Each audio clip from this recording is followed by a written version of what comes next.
पवन प्रकाश अच्छा आदमी है, हम लोग इसी के साथ रहेंगे, वोट बाट इसी को देंगे। किसी लालटेम फालटेम को किसी को नहीं देखना चाहते हैं। लास्ट में आप लोग बदलते हैं। हम एक पान दुकान पे खड़े थे तो उनका कहना था कि लास्ट में ये लोग फिर लालटेन को दे देंगे। न अब की बार ऐसा नहीं होने वाला है। 3 बार से विधायक रहे हैं माननीय professor Chandrashekhar Yadav ji. Education minister रहने के बावजूद भी आज तक बीएन मंडल यूनिवर्सिटी का गर्ल्स हॉस्टल चालू नहीं करवा पाया। प्रणव प्रकाश जी से क्यों उम्मीदें हैं आपको, क्यों लगता है कि कर देंगे ये काम? हम मधेपुरा विधानसभा के चकला सुखासन में मौजूद हैं और हमारे साथ यहाँ यंग यूथ मौजूद हैं जो बताएंगे आपको यहाँ के चुनावी परिदृश्य के बारे में। दलों का सभी जानते हैं कि मधेपुरा में समाजवादी की एक धारा, समाजवाद की एक धारा हमेशा मौजूद रही है। इस बार 2 फैक्टर हैं। एक तो ये कि यहाँ के जो विधायक हैं चंद्रशेखर जी, वो उनके टिकट को लेकर थोड़ा तमाशा रहा। पहले शरद यादव के पुत्र को दिया गया, फिर उनको उनसे वापस लिया गया, फिर अब पूर्व विधायक जो निवर्तमान विधायक हैं उनको दिया गया। लेकिन इस पूरी लड़ाई में जो तीसरा कोण है वो प्रणव प्रकाश जी बना रहे हैं। प्रणव प्रकाश जी यहाँ पर राजद के बहुत जबरदस्त कंटेंडर थे टिकट के। उनको टिकट नहीं दिया गया, लेकिन वो चुनाव मैदान में मौजूद हैं और उनका कहना है कि समर्थकों के कारण यहाँ पर हैं। हम इन सब से जानेंगे कि प्रणव प्रकाश जी जब चुनाव मैदान में आए हैं, इससे ये लड़ाई कितनी दिलचस्प हो गई है। प्रणव प्रकाश जी इस मधेपुरा विधानसभा के जो प्रत्याशी हैं, जिसको आरजेडी ने टिकट नहीं दिया, जिसके कारण वो मधेपुरा विधानसभा से चुनाव लड़ने को तैयार हुए, जो कि तैयार भी नहीं हो रहे थे।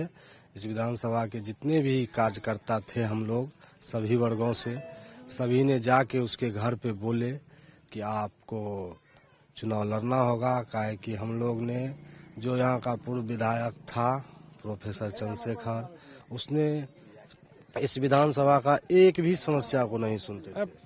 3 बार के विधायक हैं। 3 बार के विधायक रहते हुए कई गांव है इस विधानसभा में जिसमें कि विधायक जी एक बार भी नहीं पहुंच पाए। कई गांव है जिसमें एक बार भी नहीं पहुंच पाए, एक भी समस्या को नहीं देखते। हम लोग छोटी छोटी इकाई पे समस्या लेके उसके पास जाते हैं तो कुछ कह के टाल देते हैं। हर एक गांव की आप लोगों की बातें नहीं सुनते। प्रणव प्रकाश जी से क्यों उम्मीदें हैं आपको, क्यों लगता है कि कर देंगे ये काम? एक अच्छा उम्मीदवार है। सबसे पहली बात ये है, प्रणव प्रकाश के पास जो शैली था करने की, अपने विधानसभा में आगे बढ़ने की चाह, वो आरजेडी इनके साथ नहीं रहा। वो अपने छल के साथ किसी दूसरे आम पार्टी को या किसी शेखर यादव को या दूसरे दल को दे दिए टिकट, लेकिन ये सबसे तेज रफ्तार में थे आगे। इनके साथ छल किया गया, नहीं छल होने के बावजूद भी अपना बेचारा ये निर्दलीय से हम लोग जनता साथ थे, यहाँ इनको खड़ा किए। हम लोग इनके जन समर्थन में साथ हैं, इनको जिताएंगे अब की बार। अच्छा, आपको हम लोग के साथ प्रणव प्रकाश रहेंगे, विकास करेंगे। हम नवयुवक के बात समझेंगे, नवयुवक को कैसे रोजगार मिले, कैसे आगे बढ़े, कैसे नौकरी हो, कैसे उद्योग लगे, ये होना चाहिए। यंग आदमी है और पढ़े लिखे आदमी है, काम होंगे।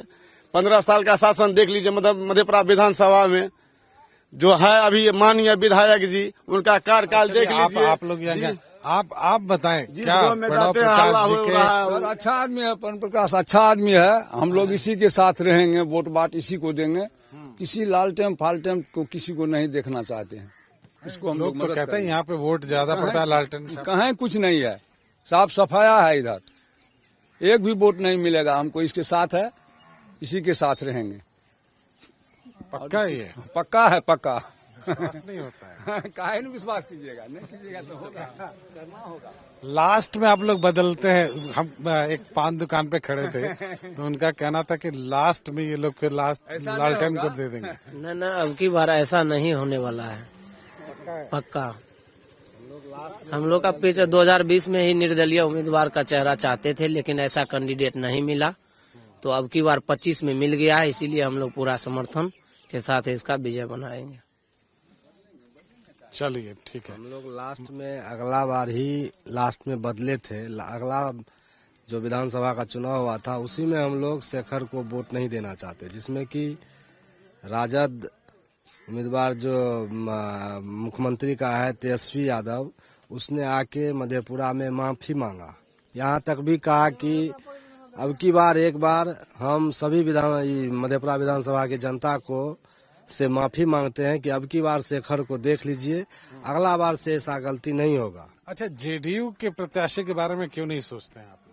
जेडीयू का प्रत्याशी, जेडीयू का जो उम्मीदवार है उसको हम लोग पहचानते भी नहीं है, आज तक देखे भी नहीं है। आप लोग देखे हैं कभी किसको? जेडीयू के प्रत्याशी को? जी, जदयू के प्रत्याशी को तो नहीं देखे हैं। नहीं, यहाँ के नगर परिषद के वो अध्यक्ष हैं, चेयरमैन हैं यहाँ के, और नगर परिषद का जाके विकास देख लीजिए, वो अलग बात है। लेकिन हमारे मधेपुरा के जो 3 बार से विधायक रहे हैं माननीय प्रोफेसर चंद्रशेखर यादव जी, और कई टर्म के मंत्री भी रहे हैं, आप जाके देखिए ना, एजुकेशन मिनिस्टर रहने के बावजूद भी आज तक बीएन मंडल यूनिवर्सिटी का गर्ल्स हॉस्टल चालू नहीं करवा पाया, कैंटीन चालू नहीं करवा पाया। बीसीए के छात्र जो रोड पे अनशन करने को मजबूर था, कोसी और सीमांचल एक गरीब पिछड़ा इलाका है, ये आपको बाढ़ से प्रभावित इलाका है, सुखाड़ इलाका है। यहाँ पे मतलब इतना 15 वर्ष मधेपुरा विधानसभा के विधायक रहने के बावजूद भी, इसके समय में आपको याद होगा, याद नहीं तो आप पूछ लीजिएगा, इसके समय में जब ये चुनाव फर्स्ट बार लड़ रहे थे उस समय एक दाखिल खारिज के लिए मात्र 20 रुपए 25 रुपए लगता है, आज 10,000 से 50,000 रुपया चार्ज किया जाता है। ये किसी से छुपी हुई नहीं है। आज एक पेंशन के लिए आपको 2,000-3,000 रुपया चार्ज किया जाता है, राशन कार्ड के लिए 2,000 रुपया, किसी से छुपी हुई नहीं है। ये कोई आम बात है, और हमारे विधायक 15 वर्षों में यही काम किए हैं।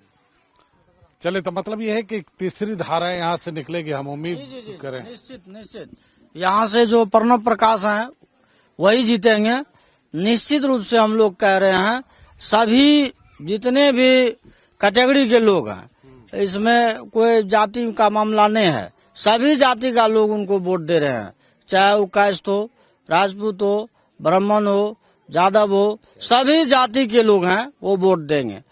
मैं भी उनको वोट कर रहा हूँ, मैं कायस्थ हूँ, फिर भी उनके साथ हूँ, और जो कायस्थ हैं उनको भी कहना चाहते हैं कि वो भी उनको वोट दे।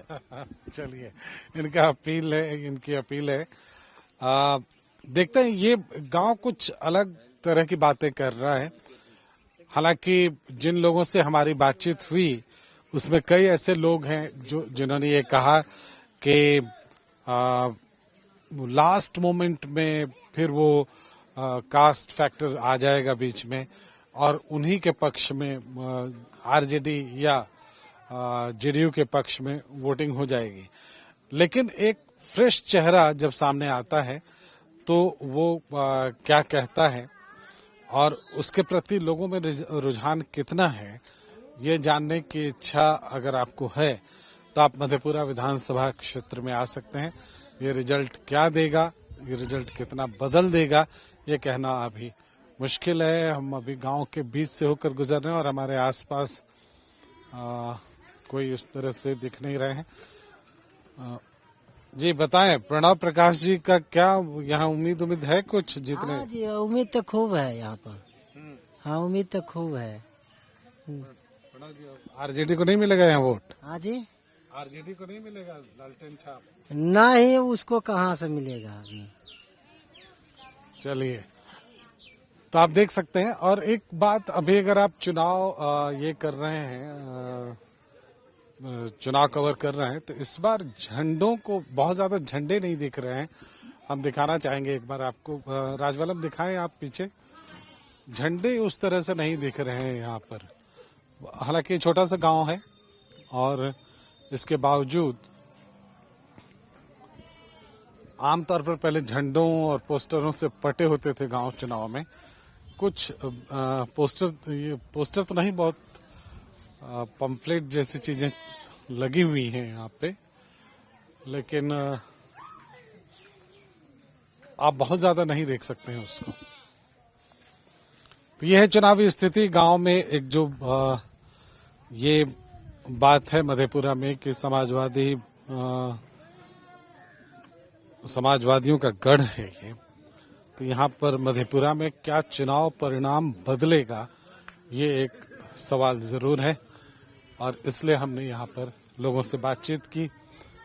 क्या हाल है यहाँ पे? आरजेडी जीतेगी या प्रणव प्रकाश जी का कुछ है हवा?